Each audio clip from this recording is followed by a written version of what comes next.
Write variable expressions for geometric sequences. You can see that we're given a geometric sequence formula, and it looks like a recursive formula. How about that? So what we're going to be doing is we're going to be looking for R. R is going to be the common ratio in which these values are changing. We're going to be finding the pattern in what these numbers are changing by. And the thing, again, it's a sequence, so we know that our x values, our domain values, are going to be the number, that the place that they are in the list. So the first number would be 1, the fifth number would be 5. And then we're going to start substituting these in and kind of simplifying the formula. Let's take a look. So I'm always going to start with numbering them. Okay, I'm just going to go ahead and do it to the other one too. We know that use n equals 1 for the first term, so that tells us that we properly defined the place that -1 is, which is the first place, which is why I put a 1 above it. Now we can start taking this formula and finding its pieces. So we got to find R. R is what we're looking for right now. How do you go from 1 to -4? How do you go from -4 to -16? Times 4. That holds true for those terms. And if it is a recurring pattern, then we know that the next one's going to be times 4 as well.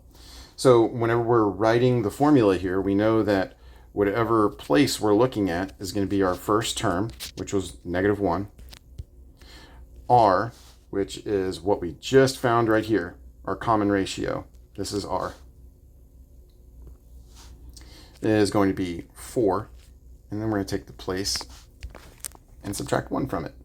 So let's simplify that. So anytime we want to find 1, it's going to be -4 raised to the n-1. And we can test this. So we shouldn't move on until we test it. So let's go ahead and do, what's the second place, right? So A2 should be -4 to -1. Okay, so A2 is going to be -4 to the first power. A2 is -4. Awesome, it worked. The second term in the list was -4. If you wanted to check the third term, you totally could. Just verifying that whenever we're writing an equation, we test it. Why not? Let's try and find the common ratio, or R, for the second one. Well, how do I go from 1 to -3? That would be times -3.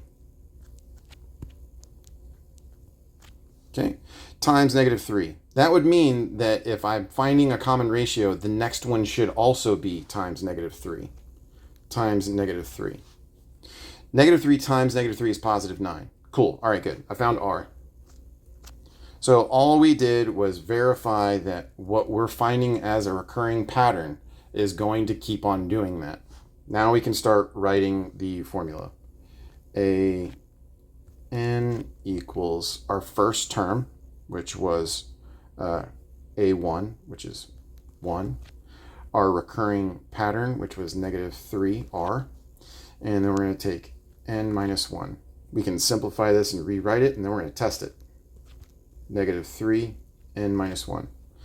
Okay. Now let's just go ahead and see if it works for the third term. Okay, so -3, third term, -1. We are evaluating. That's going to be -3 to the second. A to the third equals 9. Check.